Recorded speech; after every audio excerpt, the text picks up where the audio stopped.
Hi, I'm Christopher Waljasper in Chicago. It's Sunday, November 2nd. Today, 2 men are in custody after a series of stabbings on a train in the UK. President Trump threatens to cut off U.S. aid to Nigeria, warning of military action over alleged Christian killings.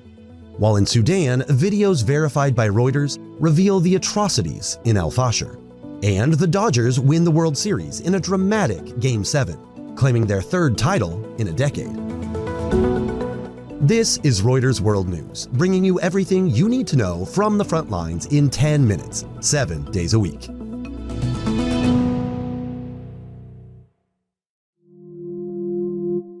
Nine people are critically injured after a series of stabbings on a train near Cambridge, England. British police say that the knife attack is not being treated as a terrorist incident. 2 British men have been arrested on suspicion of attempted murder. Follow Reuters.com for the latest as this story develops. U.S. President Donald Trump is threatening to cut all U.S. aid and assistance to Nigeria. He's accusing the country of failing to stop the killing of Christians. In a post on Truth Social, Trump warns of fast, vicious, and sweet military action if Nigeria doesn't address what he calls Islamic terrorists. Trump hasn't provided evidence of specific treatment of Christians in Nigeria that might have motivated the post.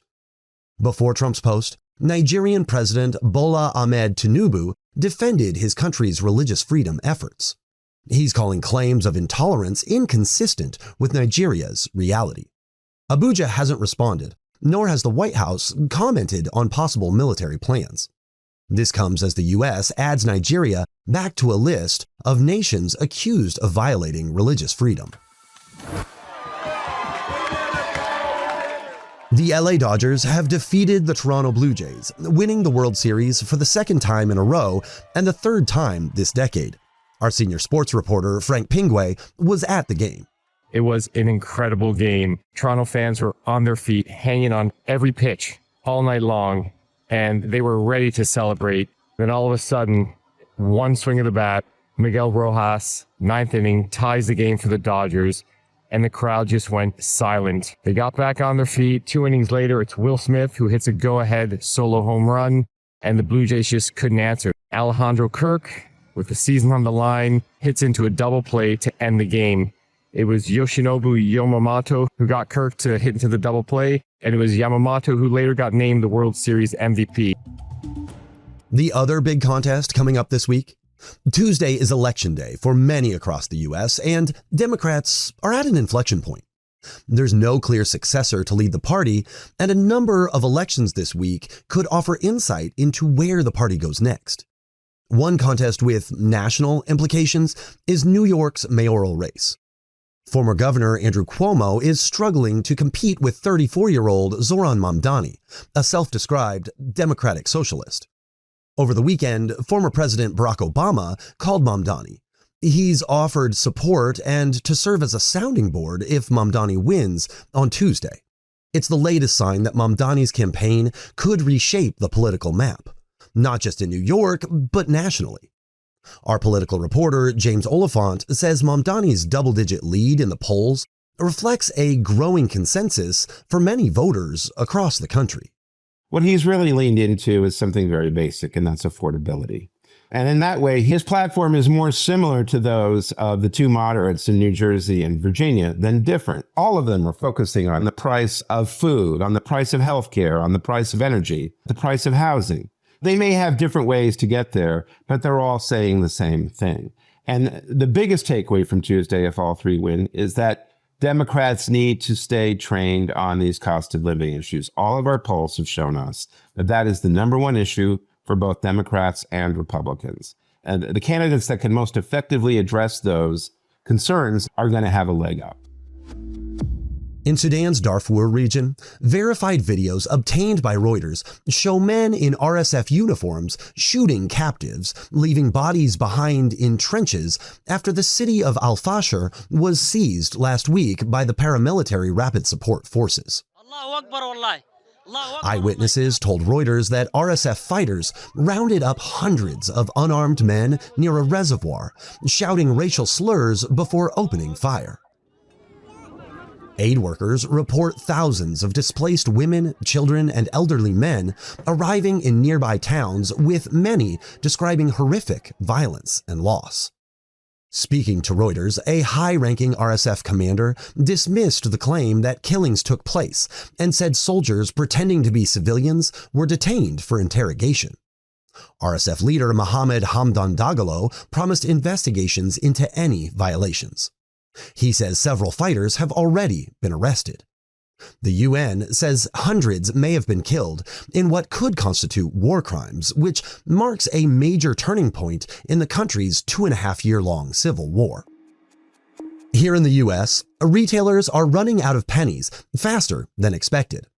That's after President Trump ordered the end of new penny production. That could potentially cost high-volume businesses significant money. Our reporter, Jarrett Renshaw, says retailers like gas stations, fast food chains, and big box stores are suddenly facing pricing and legal challenges when handling cash transactions. The big issue is there is no national approach to this. So we have a lot of state laws in states like California, Illinois, that require retail outlets to give exact change. Obviously, if you don't have pennies, you can't give exact change. So what retail outlets have decided to do is to round down in the consumer favor. What I think retail outlets want is them to round up or down depending on where it is. But they need some national legislation to give them the authority to do it. In the absence of a national strategy, retailers are coming up with their own ways to resolve this coin conundrum. We have a Sheetz in Pennsylvania that's offering customers who come in with a roll of pennies to swap out for a dollar bill, a free drink. Other retailers, you're seeing them posting signs explaining the penny shortage, asking customers when they can to use exact change. We should at some point get some guidance from the U.S. government on how retailers should do this. And now for a bit of forensic history. Our source for all things science here at Reuters is our editor, Will Dunham. He's back to tell us about a Napoleonic ghost story that blends DNA evidence with imperial ambition.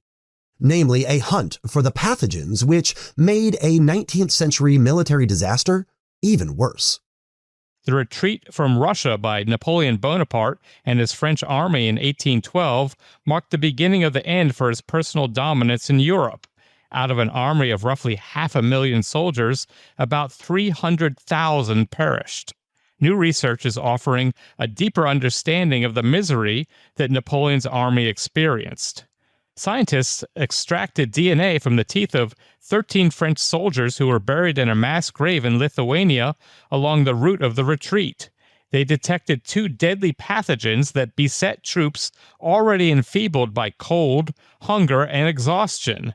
These were the bacterium that causes paratyphoid fever and the bacterium that causes louse-borne relapsing fever.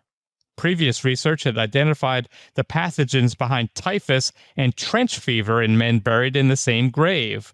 Together, these findings show that several dangerous infections were circulating among Napoleon's troops.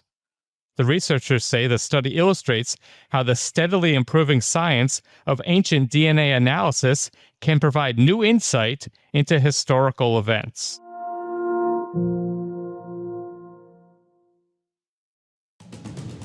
And for today's recommended read, Egypt opens the Grand Egyptian Museum near the pyramids of Giza. They house Tutankhamun's treasures and a statue of Ramses II in a sleek $1 billion complex aimed at reviving tourism and showcasing Egypt's cultural sovereignty. We'll drop a link in the show notes. For more on any of the stories from today, check out Reuters.com or the Reuters app. Don't forget to follow us on your favorite podcast player. If you're listening on a smart speaker, just ask for the latest news from Reuters 7 days a week. We'll be back tomorrow with our daily headline show.